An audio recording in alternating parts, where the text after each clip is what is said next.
Recently, I was watching YouTube, as I do, and I was watching Great Blue's video about what weapons would be accurate to medieval mode if it was historically accurate. It's a great video and I highly recommend you watch it, but it got me thinking, what's the oldest weapon in TF2? And then on the contrary, what's the youngest weapon? Today, we're here to answer that question and more. We're looking through all of TF2's weapons and putting them in order of the oldest to youngest. But first, you know what to do. Subscribe to the channel for more content like this, and just double check to make sure you are, because some people think they are, but they aren't. And at 10,000 subscribers, I'll be making a very detailed video about the shortstop, so if that's something you want to see, or other people might want to see it anyways, so you should just subscribe. Join the Discord if you want to be a part of a community with lots of great people and giveaways. Also, leave a like on the video because this video took a long time to make and the algorithm will recommend it more the more you like it. Also, thanks to Womobile. Without their videos about weapons origins, this video would have taken so much longer to make than it did. A quick disclaimer though. I'm human and prone to mistakes, but I also have my own opinion on things. Some weapons were very hard to find a date to place them, so I had to guess a little bit. So all I'm asking for is some grace if a couple of these weapons are off by a few years. Also, I'll be leaving links to all the resources I used in the description below so you can check out where I'm getting my information from. Without wasting any more time, let's dive into the timeline, starting with...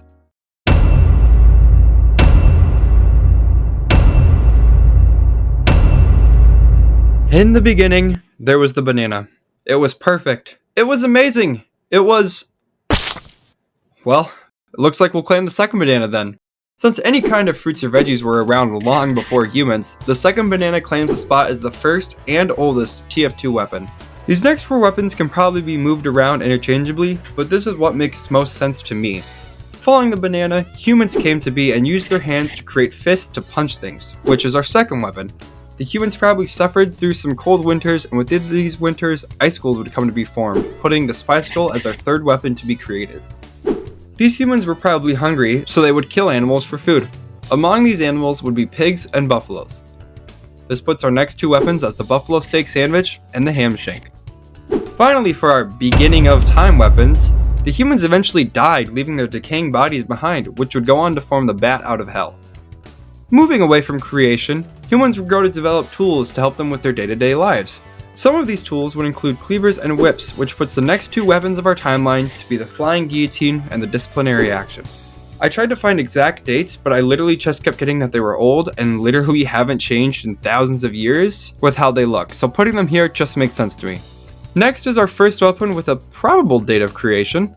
The double-headed battle axe was created in roughly 3200 BC, which is what the Scotsman's skull cutter is based off of. Battle axes were created with similar materials as they are now, so they haven't changed much since their creation. Following the axe was the creation of the pickaxe. Pickaxes were created in roughly 2700 BC to help with mining materials. The equalizer and the escape plan are both pickaxes with a very minor, get it, minor, difference between the two. The metal head and the wooden handle have been the standard design for pickaxes for almost 5,000 years, which speaks to just how amazing technology was back then. Here's our first weapon that could have been made sooner, but it has something on it that makes it unable to have been created anytime sooner. The first weapon this is on is the Necro Smasher. The Necro Smasher is a wooden mallet with a little metal hand held with a hinge on the end of it. The wooden mallet has been around forever, but hinges like this were not created until 1600 BC, which firmly places it here on our timeline. As we have seen, plenty of modern tools have been created in very early times, and this weapon is no exception. The fire axe, which is a standard axe with an iron head, was created in 1200 BC, and its design has not changed since then. Another tool that has not changed since its inception is the rake, which is the inspiration for the back scratcher. The rake was used for helping till land or help rake up leaves to clean up the area all the way back in 1100 BC. It's as useful now as it was 3,000 years ago. Turning our attention away from tools and onto weapons, we have a standard iron sword, which is the inspiration for the 3-rune blade. While swords were common before, the first sword to be made out of iron was about 700 BC. Jumping forward 200 years, and we have two identical weapons, those being the frying pan and the golden frying pan. Although gold was discovered thousands of years beforehand, the first frying pan was not invented until around 500 BC in China. They typically used it for what we use it for now, which is cooking and such. 130 years later, in 370 BC, a man named Hippocrates was born and goes on to be known as the grandfather of modern medicine. Due to his pristine status, busts of his head were eventually made in his honor, and this is where the solemn vow falls into our timeline. Our final weapon before we get to the numbers that actually count up, we have the Freedom Staff. The Freedom Staff is based off an aquila. The aquila was a golden eagle that would be placed on the end of the staff. Julius Caesar would go on to set up each of the legions in his army with an aquila to help give the Roman soldiers hope and lead them to victory.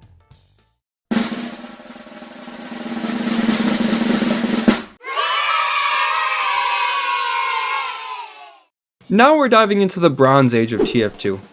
In this category, we're covering all the weapons made up until the 1700s. The first weapon in the Bronze Age we'll be taking a look at is the Boston Basher. The Boston Basher is based off a bloodgun, a type of club used in medieval times starting in 476. They featured metal spikes at the head of the club which helped this weapon pierce through tough armor. Following that was the invention of the kukri in 600. The kukri and the tribal man's shiv are based off this kukri design. Yes, the shiv is not a shiv but a kukri. It's weird, I know. This weapon has been used in plenty of wars since its creation and is still being used by people today.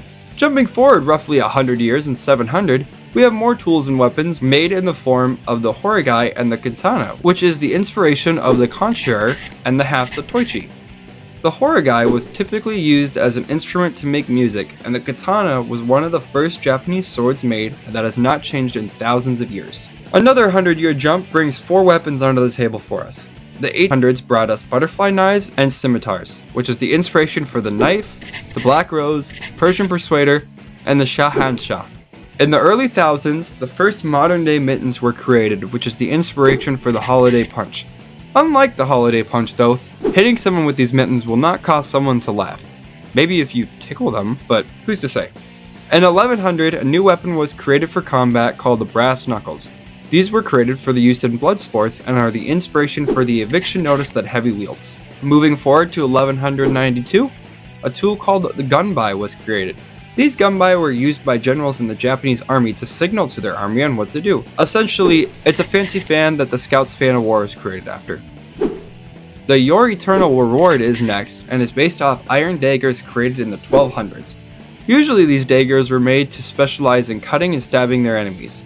I do not entirely know if they would imprint designs on their dagger like the Your Eternal Reward has, but I don't think it'd be that hard to do if they really wanted to do it. Jumping to 1299, Turkish clogs were invented, which is the inspiration for the Alibaba's wee booties. Honestly, I'm not quite too sure what these Turkish clogs were used for, but they were important for something.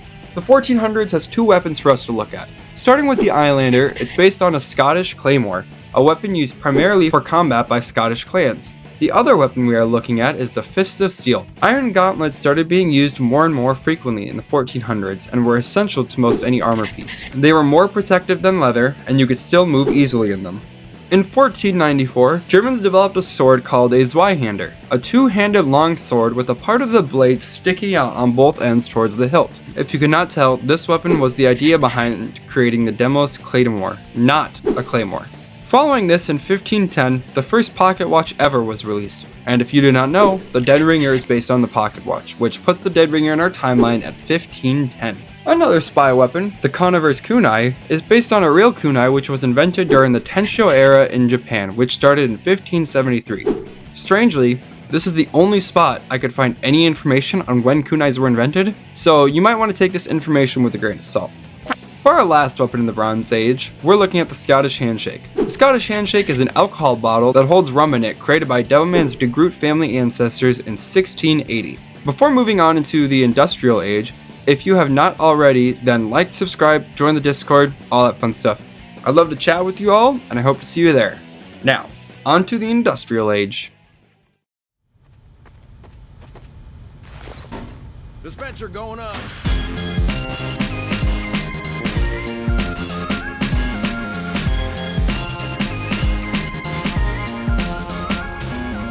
Well, I guess that'll do. The Industrial Age of TF2 ranges from 1700 to 1850. Starting us off, we have the invention of the metal button. I know, it's super exciting, right? Well, now that this metal button exists, the Darwin's Danger Shield can be created. Oh, you're wondering where that button is? Well, it's right here. Super cool, I know. In 1710, most ships had started to switch over to using the modern design we know today, which is the inspiration for the tide turner that the Devilman uses. I always thought that this design was a lot older than it is, but Apparently not. Now this weapon is a bit of a stretch to be putting in here, but honestly, I just don't know where else to put it. The Maul is the reskin of the Homewrecker, which is just a sledgehammer, but because of its very unique design, there are literally no real life weapons that look like it. It sorta looks industrial, so because of this, I'm putting it at being created in 1733, which is the start of the Industrial Revolution. If you have a better place to put it, please tell me and I will gladly move it there instead. In 1750, the world was changed forever with the introduction of golf clubs with metal heads on them. Of course, the Nessie's 9-iron takes inspiration from these kinds of golf clubs, and it firmly puts the club being created in 1750. Also in the demo's arsenal are the Charge and Targe and the Splendid Screen, which are based on a targe, a shield-like tool created in 1775. These kinds of shields were used by Scottish Highlanders in the late 16th century. Alongside the shields, the demo also has access to the base jumper, a parachute that was created by a Frenchman in 1783. Weirdly enough, he tested it by jumping out of a hot air balloon and hoping it would work. What a sane person. The bottle, which is yet another Demo Man weapon, was released in 1808. Bottles and alcohol have been around forever at this point, but the bottle has the year 1808 on the label, putting this weapon firmly in 1808. Finally, a weapon that the demo doesn't use, the Buff Banner, used a bugle to blow its war call. The bugle is an instrument that was invented in 1810. There were some versions of the bugle that was released before, but the one the soldier uses was not released until 1810. Next, we have the Headless Horseless Headman's Headtaker. For this weapon, we will need to take some creative liberties. The Headless Horseless Headman is a character in the TF2 universe based off of the character of the Headless Horseman who is from the book The Legend of Sleepy Hollow. In the book, a man's head is shot clean off by a cannonball. This book was released in 1820, so that's why we're putting the weapon here and not anywhere else. If it should be somewhere else, then just let me know in the comments below. Following this is the Pretty Machete, which is based on a standard machete which dates back to the year 1826. Machetes are typically large farming tools used to cut down things like sugarcane. In 1830, there were 3 weapons that we are looking at that were invented back then. The bone saw and the amputator are both based off of a bone saw which was initially released in 1830. And the other weapon we're looking at is the bushwhacker. The bushwhacker is based off of a Bowie knife, a type of knife typically used for knife fights back in the day. Another sniper weapon we're now looking at is the Bizarre Bargain. The Bizarre Bargain is based off of a Jazail, which was initially invented in 1838.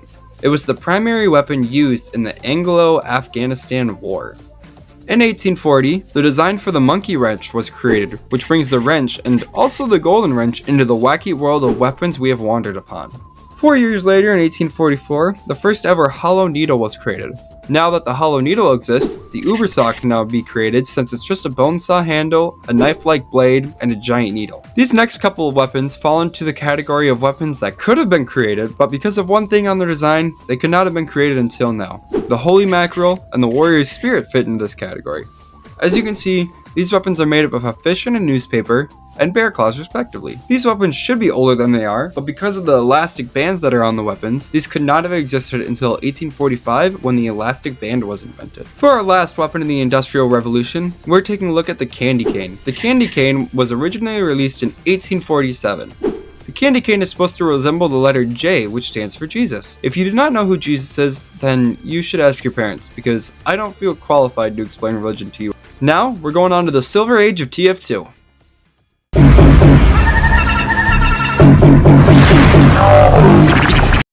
The Silver Age of TF2 spans from 1850 to 1900.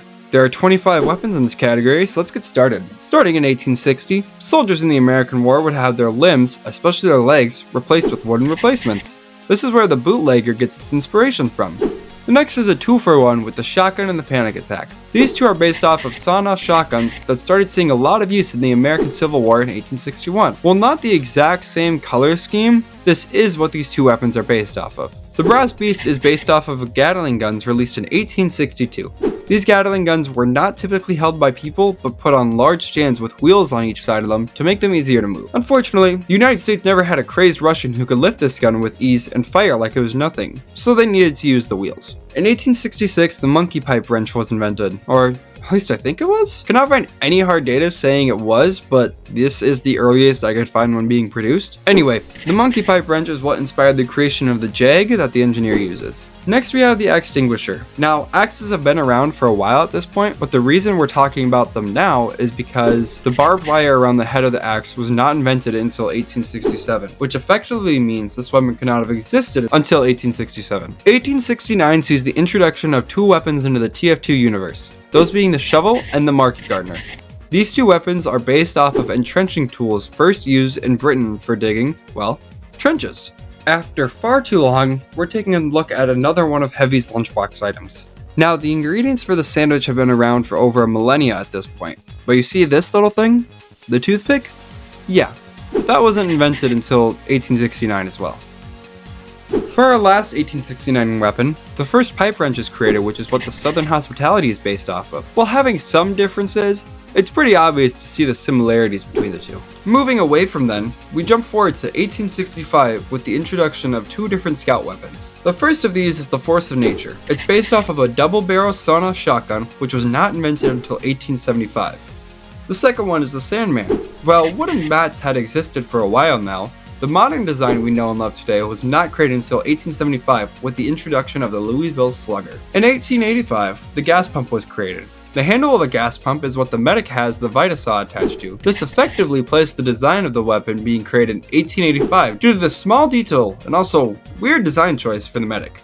The scattergun and the Babyface's blaster are both based off of different kinds of shotguns respectively, but instead of being pump action shotguns, these are both lever action shotguns. This design choice for shotguns was not created until 1887. In the following year, big corporations started the mass production of air compressors like the one that's seen on Medic's Crusader's crossbow. Now there is a very real chance they were created before then, but this is the earliest date that I could find, so take it with a grain of salt. The year after, the Colt M1889 was invented. It's a type of revolver that is used by the United States Navy and Armor for 20 years following its creation. As you may have guessed, this weapon is the inspiration for the revolver that Spy uses.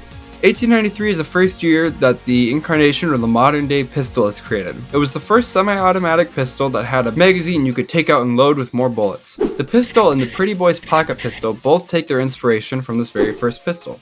In 1895, there were 5 different types of weapons that all came into existence this year. Starting us off, modern-day boxing gloves were created to protect the hands of boxers and to soften the punches as well. As you may know, the killing gloves of boxing, gloves of running urgently, and a Paco fist are based off of real-life boxing gloves. Another weapon released this year was the Nagant M1895. A type of revolver used by the Imperial Russian Army. This weapon is the base design for the L'Étranger.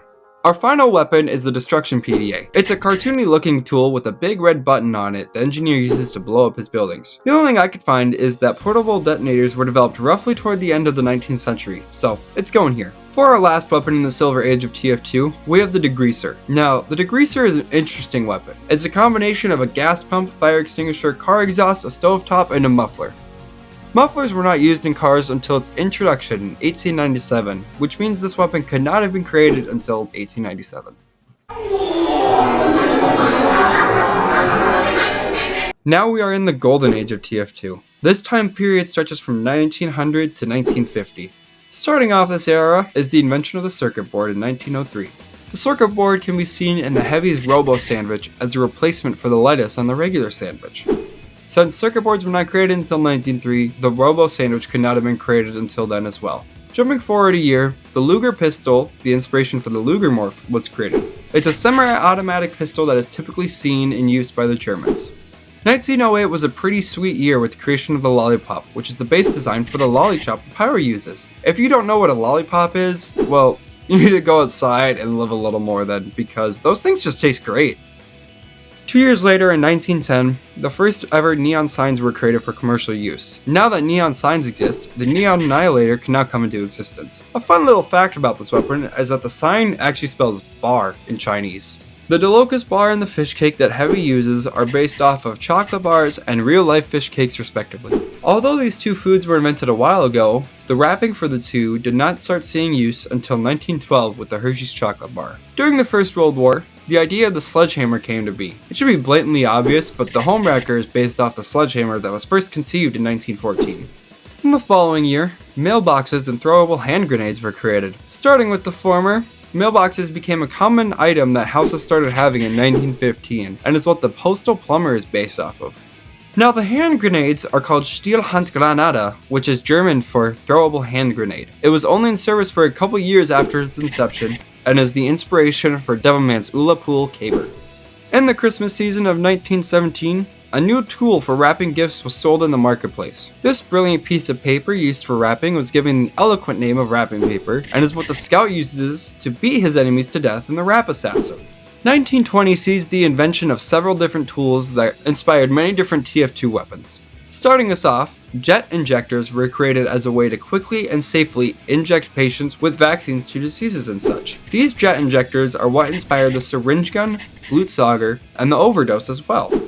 Next on our list is that the first car battery was invented this year, and is the main tool used in the Pyro's power jack. It's the giant thing at top that's strapped down in case you couldn't see it. The final two tools are used for the spy. First, cigarette cases were created and are the inspiration for his disguise kit. Now, cigarette cases could not help you disguise as people, but it was the closest thing to a real-life tool that I could find that the spy uses. The final weapon to look at in 1920 is that the first reel-to-reel tape recorder had been invented in Germany. They were used to help transmit sound and are what inspired the creation of the red tape recorder. While not one-to-one with the weapon, the Tomislav is based off of a Thompson machine gun, which was not released until 1921. It was used by the United States and is also known as a Tommy gun if you've ever heard that before. Moving to 1922, we're looking at the Rescue Ranger. While shotguns had been invented and the sine wave was invented years and years ago, the little monitor that the sine wave is on was not invented until 1922. It seems to resemble the monochrome CRT, which would produce green waves like what is seen in the Rescue Ranger. The Wonga prick is in reference to the use of voodoo dolls and the little needles that can be seen on them. The first time these kinds of tools were seen was in 1925, so that's where we're placing it. In 1927, the Colt Detective Special released its first type of gun, which is the base for the Spy's Enforcer. It's a short type of revolver, but honestly, this thing looks super sweet. Up next, we have the backscatter. Now, most of this weapon would have it being placed somewhere by the other scatterguns, but it's because of the silly little barrel that we can't. The barrel is based off of one of those seen on an MG-15 machine gun, which started its production in 1930. So this places the backscatter to be created in 1930. Two weapons could have been created in 1937. Those being the gas passer and the frontier justice. For the gas passer, the best I could find was it looking similar to a jerry can due to them being made out of metal and holding gas in them. A jerry can was typically used to help transport fuel from one place to another and was especially helpful in World War II.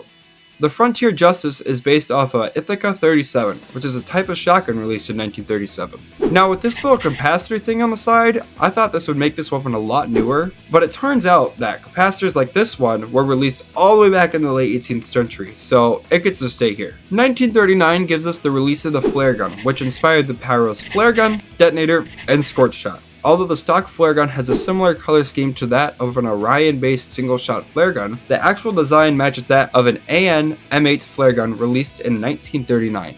The next year we're jumping to is 1941. This year, two important tools were created that inspired the creation of 7 different weapons in TF2. Starting us off, the gunboats and the man-treads are inspired by the jump boot. These were special kind of boots worn to help cushion the landing of the parachute, and these later became known as paratrooper boots. Also in 1941, the M1 flamethrower was created. This flamethrower is what the basis of the Pyro's flamethrower is meant to look like. It also is the basis of the Rainblower, Nostro Napalmer, Backburner, and Dragon's Fury. Flamethrowers do not really have that distinct of a look to them, so that's why most of the flamethrowers are being piled here in one giant spot. The following year is when people believed that the sniper was born. Now if the sniper was born, he could start creating Girardi. Also, the Cozy Camper has Girardi in it, so it could not have been created until 1942 as well. But let's just move on to the next weapon and not think about this. After this, in 1946, we return to weapons that could have been released sooner, but there was one aspect of it that held back this weapon from being created until now. The Pain Train, Beggar's Bazooka, Huntsman, and Razorback all used some sort of electrical tape in their design, which was not invented until 1946. Also in 1946 is the Winger, but not because of the electrical tape tobacco, but it's because it has the radiation symbol of the side of the handle, which was not created until 1946. The Big Earner is based off an Italian stiletto switchblade, which was released in 1947. It's a retractable blade, although it looks like Spy's is broken because his knife can't retract. For the last weapon in the Golden Age, we're landing in the great year of 1949. So many things happened this year. Another moon was discovered on Neptune, A new US president got elected. Oh, and the MAT-49 submachine gun was created and still used to this day. This weapon was the inspiration of the creation of Sniper's SMG.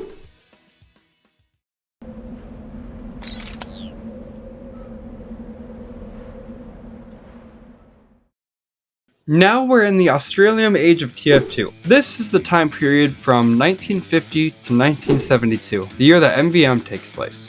This is by far our largest category with 44 weapons in total, so let's just go ahead and get started.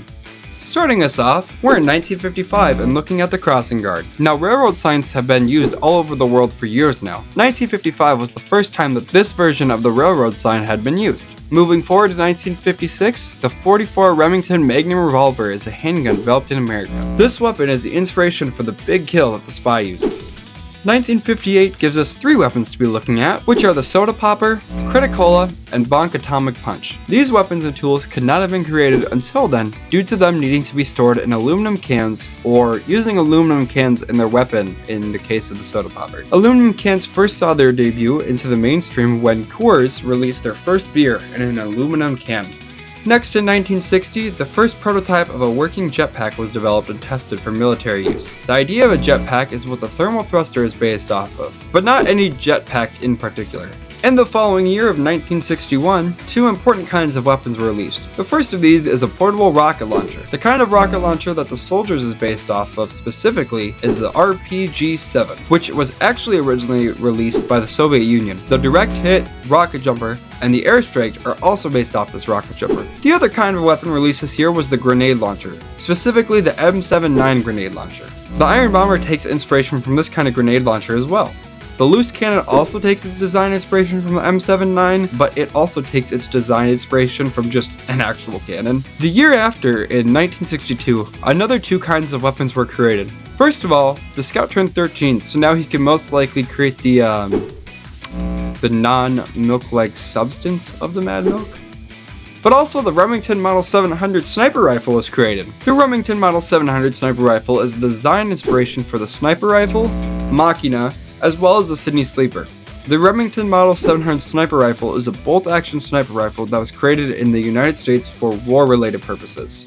Moving into 1963, the M134 minigun was created in the United States for their military. Wow, the US loves making powerful weapons, but anyways, this type of minigun is the backbone for the creation of the Heavy's minigun, Iron Curtain, Natasha, and the Hualong heater. Now, I could not find any specific miniguns that shot out fire as well, but flamethrowers existed at this point in time, so maybe it's theoretically possible? Who knows? 1964 is the year where these TF2 weapons were created because they do not have a specific date for their creation besides before the events of TF2. These are all fake weapons and not real-life weapons. Starting with all the Medic's Mediguns. Now, there is that cut video about the creation of the Medigun, but we never get to see a specific date on when that takes place. Alongside that, the engineer has to cut off his hand at some point to make room for the short circuit to replace his hand. Finally, the Saxy could have been created anytime before TF2, but the Saxy has to be created sometime after Saxton Hale was alive, since it's a literal statue of him, but we'll just put it in here just because. If you do know any dates to these weapons, then just let me know in the comments below. Also, if there are any other questions or comments that you may have about this video, now is a good time to ask them. I try to respond to as many questions as I can, so there's a good chance I'd respond to yours. Also, I'm on the 12th page of this script now, so I'm going to ask you again to subscribe and like the video if you haven't. I mean, you've watched this far, so you seem to like this kind of content, so why not join? I have more videos like this one planned for the future, and I'd love to see you there. But back to our timeline. In 1965, the first portable handheld generator was created. Now, I don't know for sure, but this looks like a strong contender for being the inspiration for the Spy Sapper. I mean, both give off some sort of electricity. One just does it for good, and the other does it for destroying enemies' buildings. 1967 sees the release of the China Lake grenade launcher. If you could not tell by its design, this was the inspiration for the lock and load that the Doe Man carries.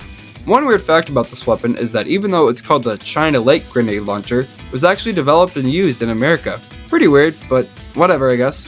In the following year of 1968, the battalion's backup came to be. 1968 saw the release of the AN/PRC-77 portable transceiver. This tool was used as a two-way telephone communicator. This is what the soldier carries on his back while equipping the battalion's backup. In 1969, we saw the release of 3 tools that turned into 5 weapons in TF2. Starting us off, 1969 gives the invention of the aluminum bat, which serves as the inspiration for the Scout's bat and his atomizer. The first aluminum bats were used in softball and is now common among youth baseball and softball today. Alongside the bat, the Dan Wesson PPK 357 revolver was created this year. This kind of revolver is what the Spy's Ambassador and possibly the Diamondback are based off of. The Diamondback is a weapon that's based off of a weapon from Deus Ex Human Revolution, but this weapon looks very similar to the Ambassador, so I'm putting it here. The final tool created in 1969 is the compound bow, which is the inspiration for the fortified compound that the sniper uses. The hot hand is a weapon based off of real-life firefighter gloves. The kind that the pyro wears looks like the gloves that were the most recent revision of firefighter gloves, which was in 1971. 1972 gives us 8 different weapons to look at, but first let's talk about all the bread type weapons. The mutated milk, bread bite, self-aware beauty mark, and snack attack all feature a mutated bread monster that was first seen in the expiration date animation released by Valve in 2014. In it, we see giant bread monsters and small bread monsters. I cannot find an exact year for when expiration date takes place, but Reddit user Zaltz makes a pretty good case for it happening before MVM and the comics, but after the Gravel Wars have started. So we're just gonna put them there. The next type of weapons released in 1972 are the Invis Watch, Quack and Burt, and Cloak and Dagger. Side note, I love the Quack and Burt, and if you want to see me talk about it more, you can see it in this video here, but watch it after this one. Back to these watches. They are based off of the first ever digital watch that had the time and some little buttons at the bottom. The final weapon released during this time was the Construction PDA. It's based off of the Datamath TI-25002 electric calculator. I don't really know what to say about this besides it's a calculator, and that's about it. Well, now we're on to the final age of TF2, the Aftermath age of TF2. Mr.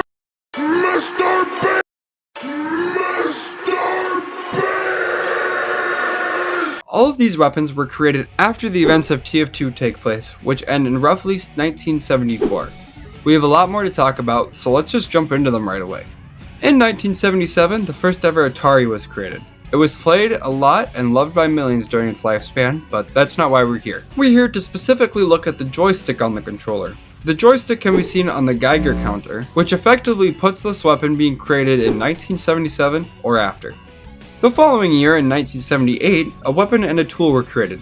The first of these was the M202 Flash Rocket Launcher. By the looks of its design, it has a striking resemblance to the black box we see soldiers running around with today.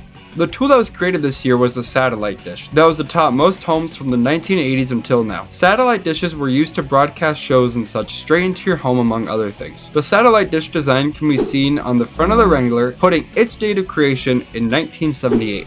1980 was a big year in video game history. It was the first year that the iconic Pac-Man was created and put in arcades for the first time. Pac-Man made history, and in TF2, he can be seen in the Spy's Enthusiast timepiece watch. He's so cute. I love him so much. Okay, honestly, I thought the shortstop was a made-up weapon until doing research for this video, but it turns out that in 1981, the Compact Off-Duty Police, or COP for short, 357 was designed and used for a couple years after its creation. It's a 4-barrel 357 Magnum and fires each shot individually. Who could have known? The upper hand that the sniper uses is based off the ALP from Counter-Strike Global Offensive, which in turn is based off of a real-life rifle released in 1982. The weapon is based off the Accuracy International Arctic Warfare, which was developed by not the United States, but actually the United Kingdom. It has been seen in many different wars since its inception. In 1983, the Milcor LMGL grenade launcher was developed and released in South Africa. The demo Sticky Bomb Launcher, Scottish Resistance, Sticky Jumper, and Quickie Bomb Launcher all take inspiration from this grenade launcher. At this time, remote detonation was already a thing that people used to blow up explosives from far enough distances. Another weapon released this year is the Memory Maker. Samsung released its first ever version of a camcorder in 1983, which is what the Memory Maker takes inspiration from. Was that the bite of 87? This is the year that these two weapons were released. The first weapon we're looking into is the Mossberg 590, a type of pump-action shotgun that serves as the base design for the Heavy's family business. The other is the VSS Ventores, and is what the Sniper's Hitman's Heatmaker is designed after. Although both of these are not one-to-one with their original designs, they are still close enough for us to make that connection. The year after, in 1988, the Kimmel AP9 was produced in the United States. The Kimmel is a type of semi-automatic pistol and is what the cleanest carbine is designed after. Jumping forward to 1966, we're looking at the original. Well, yes, the rocket launcher has been around for a while now. The design for this rocket launcher could not have been created until Quake was released. This rocket launcher is based off one used by the player in the game. Moving into 1997, the Heckler & Koch G36 assault rifle was created in Germany and is now used by dozens of countries around the world. This rifle serves as a base design for the Classic that is used by the Sniper. The Classic is actually a visual recreation of the Sniper rifle from Team Fortress Classic, but that weapon is based off the Heckler & Koch G36 assault rifle. We're now in the 2000s, and a lot of weapons that are placed here are due to assumptions or just something stupid that held these weapons back until now. The first of these that we're looking at is the Liberty Launcher and the Reserve Shooter. These two weapons are based off of an M20 Super Bazooka and a Mossberg 590 pump-action shotgun respectively. These two weapons could have been released way sooner, but they could not have because this little star symbol here representing the US Army was not created until 2001. This puts both of these weapons not be created until 2001. 2005 marks the year that the Scout, even though he's dead, can now use the Unarmed Combat. The Unarmed Combat is the arm of a dead spy held together. If the spy had the Scout when he was 25 and the spy lived about until he was like 85 or so, which is above average for a Frenchman, that would have put his death somewhere in 2005, and thus the year that the Unarmed Combat could be used as a weapon. In 2007, two very important things happened that marked the birth of two different TF2 weapons. First, the world's first bionic hand was created and tested on humans, and it worked! Bionic limbs, especially a hand, are what inspired the creation of the Engineer's Gunslinger. The second thing that happened this year, and frankly the more important thing, was the release of Team Fortress 2. So now that TF2 is out, and more importantly the logo was released, the Conscientious Objector can now be created since it sports the TF2 logo on the picture. I told you that most of these weapons would be held back due to something stupid, and here we are. No. I honestly don't know what to do with this group of weapons. In 2011, we saw the creation of a lot of TF2 weapons that were actually real-life weapons you could buy from the Weta Workshop. These weapons include the Cowmangler 5000, Righteous Bison, Phlogistinator, Man Melter, Third Degree, Thompson 6000, and their Eureka effect. Because these weapons are not based off anything but these Weta Workshop designs, they are being put in our timeline in the year 2011. Also in 2011, the Arms Model 1216 semi-automatic shotgun was released, which serves as the base inspiration for the Engineer's Widowmaker. In 2017, a user by the name of Deleted, what a weird name, posted a video of them with a real-life hidden sleeve blade. Now, this blade is based off of what some of the assassins use in the Assassin's Creed games and is the inspiration for the spy's sharp dresser that he can use. Because of this, I'm placing the spy's sharp dresser in 2017. 2020 was a weird year for the world, but something cool that came out of this year is that the world's first lightsaber was created.